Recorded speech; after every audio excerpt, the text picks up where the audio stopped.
morning. My name is Dennis Connors. I'm an artist and illustrator, and I would like to draw with you today. So let's get started. Okay, so one of my favorite things to do in the morning is to wake up pretty early. My days normally start around 8:30, even if I have the day off from any sort of work, or if I don't have any responsibilities for that day. I like to keep my schedule pretty consistent, because I feel like 8:30 is an appropriate time to be out of bed. It's not too early, it's not too late, so you still get the sense that you sleep in, but you also are up early enough to experience, parts of the day. So it's not necessarily like, the early morning, but it's still early enough to where you don't feel as if you like burned your entire day. So my day starts at 8:30. I'm in bed probably for like a half hour or so, because I feel like if you get out of bed right away, like right as your alarm goes off and you get out of bed like right away, I think you're just, are you not a psychopath?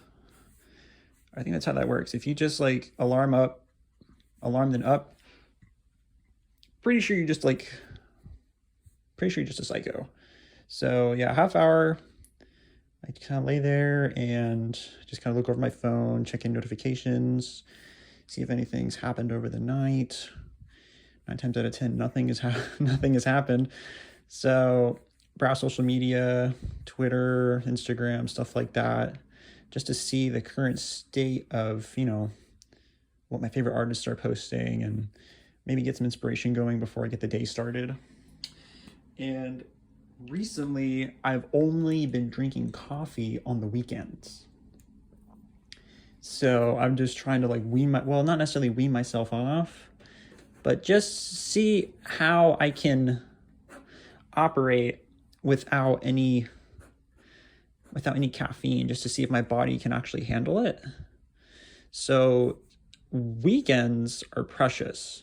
So I get to wake up, my normal time, 8:30, and then I get to have a cup of coffee. And I tell you, if you only save your coffee for the weekends, you have no idea. You absolutely have no idea how amazing it tastes. Because you're sitting there, and my favorite thing to do, is I have a cup of coffee right here, and I just draw whatever comes to my mind for half an hour, 20 minutes or so, just to get my hand warmed up. I mean, right now, this is my definite comfort zone. Cowboys have always been a comfort zone for me. It's like I draw one of three things whenever I sit down for my warm-up. It's either Cowboys, let's see, Mobsters. Mobsters are another one of my favorites, like boxy Mobsters with like really thick lines. I can't get enough of thick lines. So guys who just have, very, very angular shapes to them, I get really obsessed with, and have been obsessed with for the longest time. And you'll notice that anytime I post any sort of my warm-up drawings, you'll notice a lot of boxy angles. You'll notice very, very sharp lines, things like this. And I've been drawing things like this since 2016, probably. I've been perfecting this, sort of angular structure since then. And if you look at some of my earlier work and compare it to some of my, my later work, you'll notice just I feel like my lines have gotten very confident, because I spent probably a year or two drawing strictly with a Sharpie. I would only draw with a Sharpie. I wouldn't draw with a pencil. I wouldn't erase. I wouldn't do anything like that, just to get a sense of, you know, my lines and how I can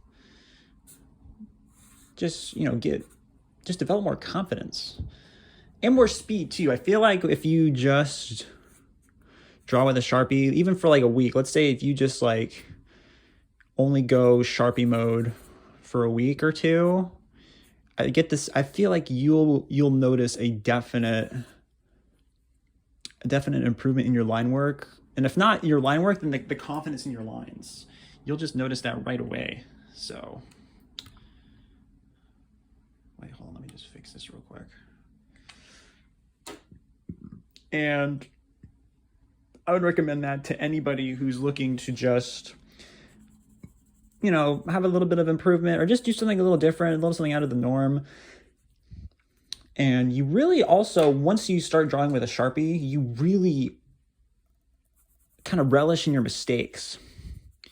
Like, let's say if you make a mistake with a Sharpie, you just you don't have any choice but to just go with what you made and really, you know, commit to the line that you made. So it's like, oh my God, I made a mistake. Well, that mistake can probably turn into something really cool. I feel like I've done that a fair number of times where I'll draw something and there's a line that's, you know, out of place, or what I would perceive to be out of place. I end up making the most of it. So yeah, so we have cowboys right here, mobster guy, and then this guy with this large nose and this beret. I've been drawing him a lot recently too, where he's got this big nose and he's got this like crazy profile, and he's got this little beret on. I've been drawing this guy for the last like 3 or 4 months. He just kind of appeared out of nowhere, and I am thinking about making a little short story with him, or have him be some sort of like primary character, because I get the sense like this guy's a traveler, right? This guy is like some Parisian traveler, and he's definitely an artist too. Like, this guy, how is this guy like not an artist, right? You know, nicotine fiend, going around taking photos, writing for some sort of newspaper. He would definitely be doing something along those lines, I feel like. And he just like relishes in his travels and, you know, tries to get along with the locals. I don't know. Well, actually, no, we're going to go back to the thick line right here. I'm just obsessed with this character, I think. He's just one of my favorites that I've drawn. And I'm actually really excited to develop him and to see where he goes. So, and red noses too. You'll notice a lot of red noses. I just feel like red noses add a lot of like, just add a pop of character. Just really, you know, kind of makes my guys, or makes your people stand out. So I've always recommended the red nose, because I feel like everybody's nose is always just a little red. Even if it's like the summer, you still have a little bit of, because I feel like your nose is pretty red in the winter, because it's just like, oh, wait a minute. I kind of like giving him a mustache too. I've been debating whether or not I give this character a mustache, like a little goatee, but I feel like that's probably just a little cliche. I don't know. I've been toying with that idea, so. But yes, this is my comfort zone. These are things that I do to warm up. Today is the 4th, and we'll go ahead and sign this too. And we're gonna call this one done. So I really appreciate you joining me, and I look forward to drawing with you again in the future. Thank you.